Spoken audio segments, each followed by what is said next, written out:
Esebenzisa ukuthi kuyabo uchaza ukuthini. Amen. Bayoba nyamanye. Khona abantu undoda yoshiya uyihlo nani? Nonina. Inamathele kumkayo. Babe njani? Nyamanye. Nikana bona mina bamfundisi sinamathelene njenge-glue. Ngathi kufaka i-glue la bafundisi sinamathelene kanje. Nikana sibona? Yini? Then it's something spiritual. Uyabona ingamba la yona ingabonakala ngamehlo enyama. Le ingamba la yona ingabonakala ngamehlo enyama. It's a spiritual thing. Kusho njengoba sashada, sahlangana ngokwenyama. We are one flesh. And evidently no one flesh udlala nathi nendawo le futhi udlala le stadium ekuthiwa umphefumulo futhi siba umqondo omunye. The more siyakhula lento banyamanye. Sometimes ngicabanga the more ngidlelana naye sinyamanye ngesenzo sokushada. Futhi sikhule kwenyamanye sisaba nobudlelwane. Ngicabanga ngendlela acabanga ngayo ngisho into asayicabanga ngikhuluma. Athi bese lokho. Ukhuluma nami kube ngathi ukhuluma naye. You understand?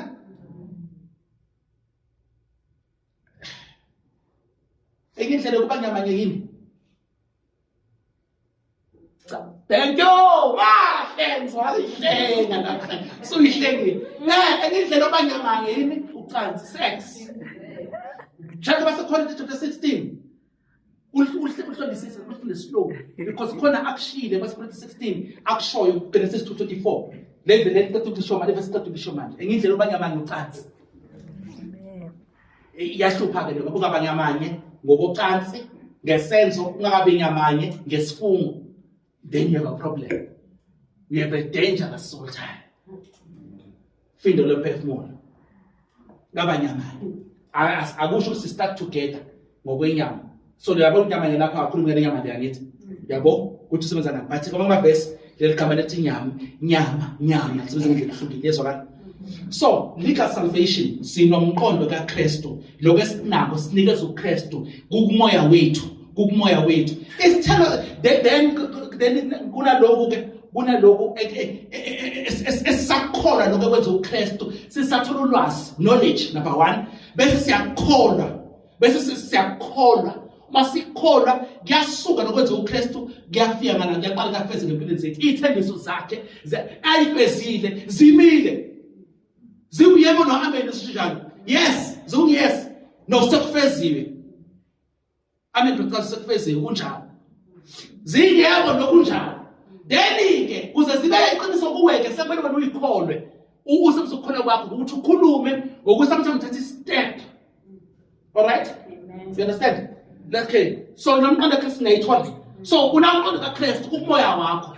Uma ukhuleka you gain access to umqondo kaKristu, umoya ongcwele uyakuveza. You understand umqondo kaKristu.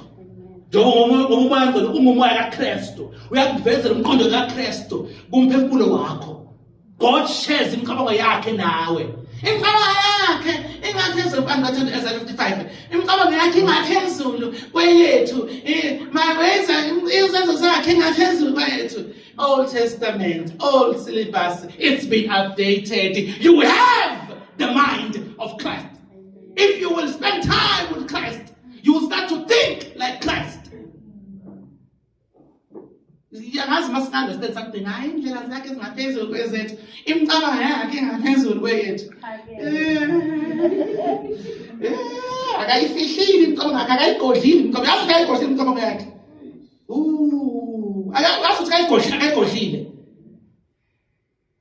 Time, ubudlelwane. You spend enough time with me, believe me, you will start to talk like Spear, and Spear will start to talk like you. You spend enough time with the Holy Spirit, you will start to talk like the Holy Spirit. The Holy Spirit will not start to talk like you. Oh, as long as he will not start to talk like you, but he will start to talk like the Holy Spirit. Because ngasho ukuthi uyoveza iziqi zomoya oSpirit isikhathi now. Babuze. Awuvela ubhodle. Hayi, uthatha kamoya lo. Umoya oSpirit isikhathi now. So when you spend time with the Holy Spirit, you start to be you spend time with the Holy Spirit, you start to be It means fellowship. There's a fellowship problem somewhere as one of the potential problems. Example number 2.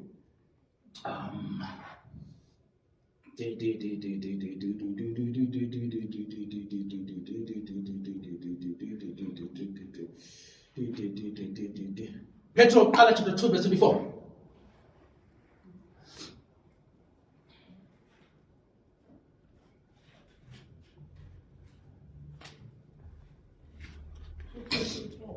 Yebo. Let's go. Owathwala izono zethu emzimbeni wakhe emthini ukuze kuthi sesifile ezonweni siphile kulungeni ngemivimbo yakhe naphiliswa. Legal salvation. Illegal salvation is constitution. Yes. A constitution umthetho sisekelo South Africa. I've used this example before. Ngiyasebenzisa futhi because it's so good. I can't improve on this example. Umthetho sisekelo uthi wonke umuntu South Africa unelungelo lokuthi abe namanzi. You have a right to clean water. Angisabela ukuthi free. But you have a right to clean water. Thank you, Tabu. Okay, wonke umuntu unamanzi aclean. Abekho abantu abalanda amanzi emfuleni. Yini kodwa iconstitution ithi nje wonke umuntu unelungelo lokuthi abe namanzi aclean endlini futhi egcekeni. Ngaphakathi endlini. Ngaphandle. But lento leyo kuliqiniso lawo wonke umuntu ukuthi sonke sinawo amanzi endlini. Sonke amanzi aclean aphuma popini. Indaba laba banganawo ke kwenze njani yini king? Alright. Unalo ilungelo lokuthi uyamasipala sifuna amanzi aclean ekhaya sinawo sekudlule 30 years savota kodwa amanzi asinawo. Sinalo ilungelo lokwenza njalo. Ngobani? Usuka phela ilungelo lelo. Kumthetho sisekelo. Umthetho sisekelo nginika salvation lokuthi akwenza. Okumele wena ukureinforce ume phezukwako udimande ugcizelele ilungelo onalo ngenxa yalokho akwenziwa kubani. If you don't get this, ngemvimbo yakho njani? Abekho abagulayo. Nangu besiphethe ama-flu sick. Imvimbo ibikuphi imvimbo? Ibikuphi?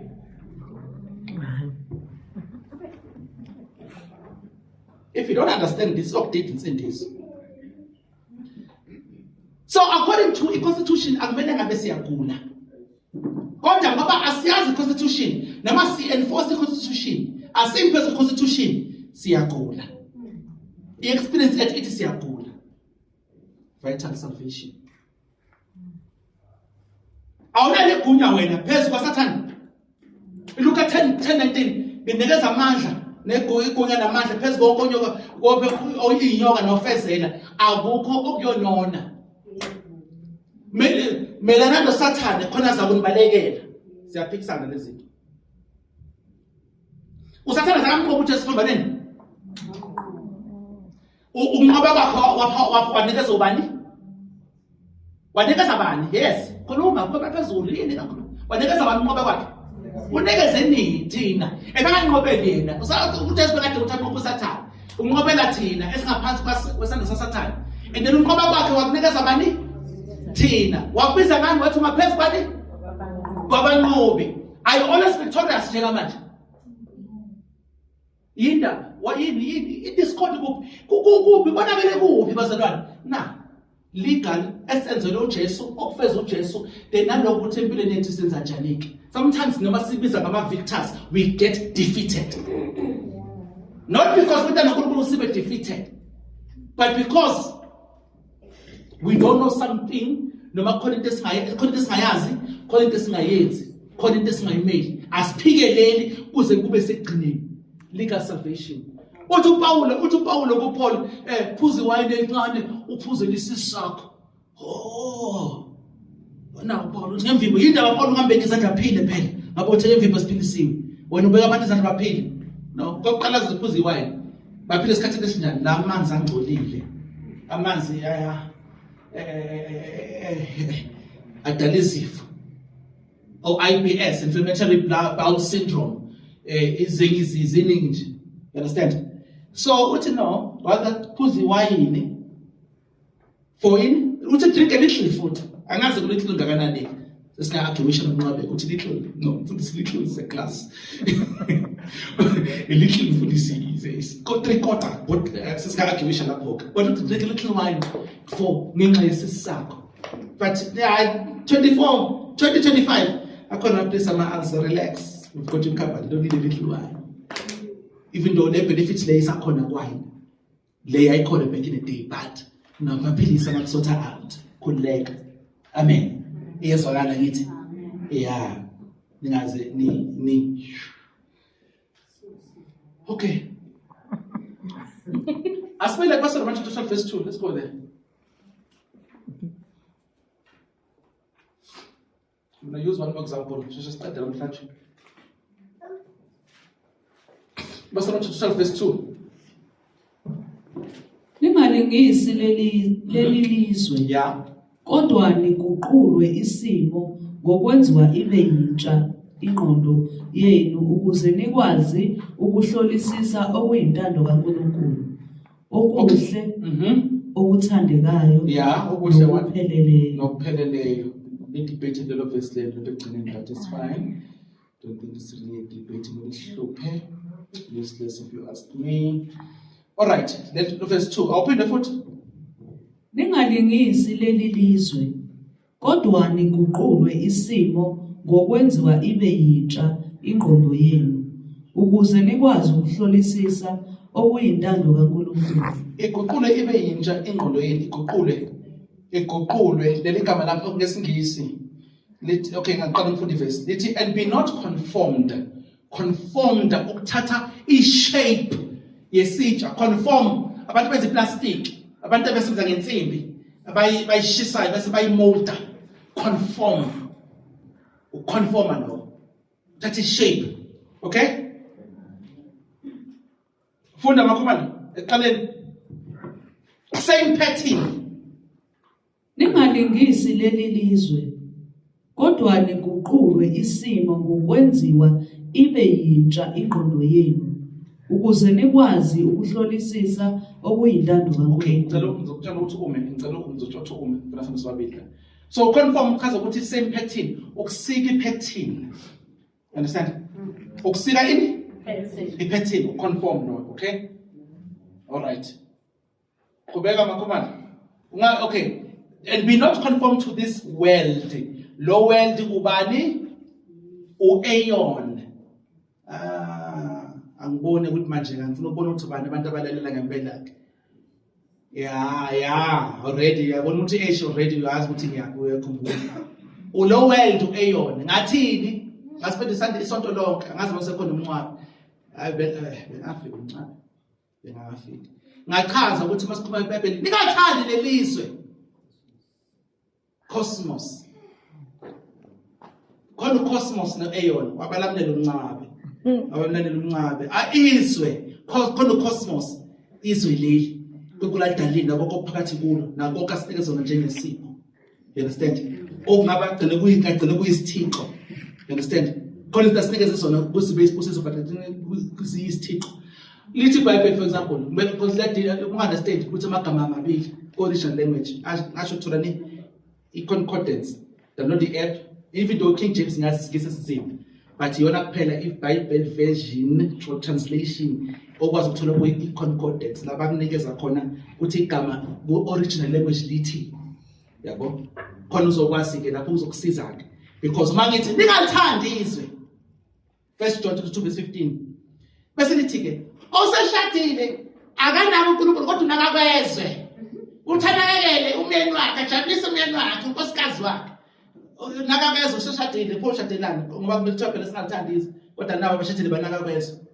Uma ungunderstand ukuthi ukhuluma umehluko ukuthi izwe iBhayibheli ihlonisa kanjani lo cosmos ne-Aeon, uCosmos no-Aeon indlela yokwenza indlela isikhathi, indlela yokwenza kwesikhathi kwenza kwabantu amasiko indlela impilo ama lifestyle efike nemimoya emelene noNkulunkulu ama aeon bese khona ucosmos sikhuluma ngeuniverse imvelo konke naloko sasho ukuthi imoto icosmos imoto because imoto yonke into enziwe ngayo imoto isuka ehlabathini esidalwe uNkulunkulu so it's part of the cosmos but ingabe isithixo imoto even though isuka emhlabathini uNkulunkulu anika isihlabathi isihlabathi atshala kusa ngithi nemoto ibehlabathini zonke insimbi esemotweni uthola ehlabathini amen so but bese khona indlela yokwenza ke indlela yezwe sesikhuluma manje ke ngemiculo sikhuluma indlela zokugqoka ngendlela zokukhuluma ama aeon lawo uma understand lokho uyothi amavesi kuqhathwe nawo izwe lokho khona izwe awazi ukuthi khona ucosmos no aeon awazi ubona izwe nje bese then bese ngisho izokudida useshadile unaka kwezwe njani manje bekumele athi ukho la nothi singathandisi kodwa ushadile wayesenaka kwezwe manje yabo usikhiphile uNkulunkulu usindisile siphila ezweni kodwa sibona bezwe njani manje kusho ukuthi izwe is also a spiritual location sesathola sesalifunda le verse okay ngafundisa okay but be transformed kodwa ibanjani inqondo zenu banjani transformation kuqule lokuqula leli gama ke mele ngabe siyalazi sonke mabe wayenza i-life science esikoleni e-primary school okay noma ke sithi ngawukhumbule ke right nayazi caterpillar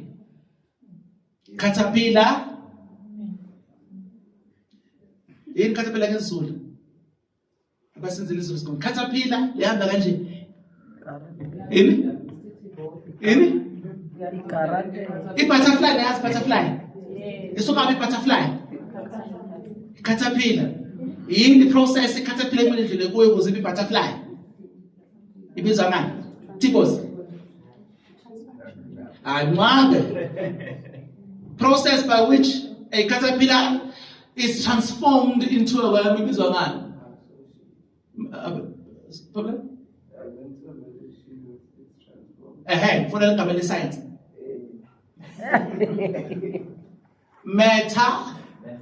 thank you metamorphosis ile gama sebenzisayo ngelanaki uthi ingqondo yakho beguqule mayibe metamorphosize ushuthi njengoba i-caterpillar ishintshe elingela ngiyibonisa indisi sale besihamba lana singakwazi ukundisa after a few weeks few months to a month kangansakhumbula life cycle yakho uthamba kanjani but izophuma lapha isihamba sekuyi butterfly enhle eyelo enyimnyama enjani uthi ingqondo yakho mayibe kanjalo to the point that we cannot recognize the old you ngakasindiswa and the new you uphumlane lo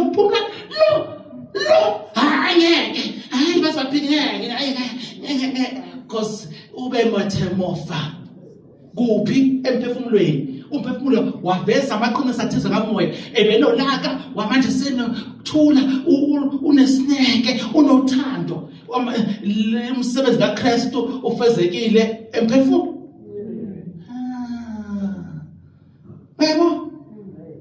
metamorphosis ingqondo mayiguqule transformed you can't no transformation you can't agona must be changed and you say changed change you can change and unchange leli viva le butterfly always upele kuviphinde bicaterpillar that process is irreversible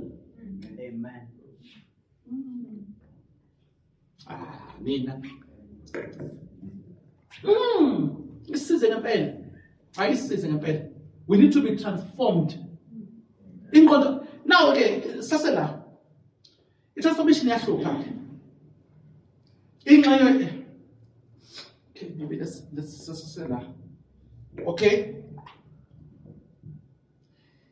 insindiso negaba ezintathu ngisazoyichaza nje ngoba ngizochaza ngoba sesifike basichaza le chaza isigaba sensindiso esithize ngasindiswa I am ignite writing siyabuya aya I am saved ngasindiswa mama kwenziwa abamusha ngabe isidala esisha uyisidala esisha wena. Sometimes I know you don't feel like it, sometimes you don't think like it, sometimes you don't talk like isidala esisha wena, kodwa uyisidala esisha emoyeni kuphi wakho.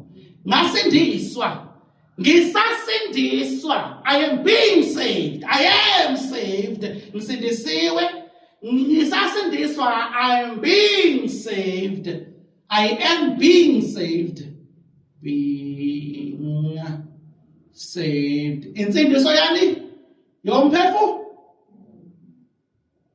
Ngisazosindiswa, I will be saved, I will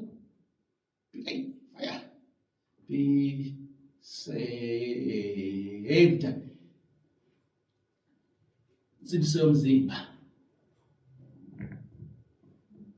Insindiso yomzimba. Wasindisa uNkulunkulu, umoya wakho usindisiwe. Ufana identical to umoya kaKristu, umoya nomoya kaKristu. Abasekhona boqala chapter 16 verse 6. Awuyakhona? Bakhona quickly. Abasekhona boqala chapter 6 verse 16. Angifundele khona. Abasekhona boqala chapter 6 verse 16. Anazi yini ukuthi ozihlanganisa nesifebe uba mzimba munye naso na? Phela kulotshiwe ukuthi labo bobabili bayakuba nyamanye. Verse 17. Kepha ozihlanganisa nenkosi uyakuba moya munye nayo.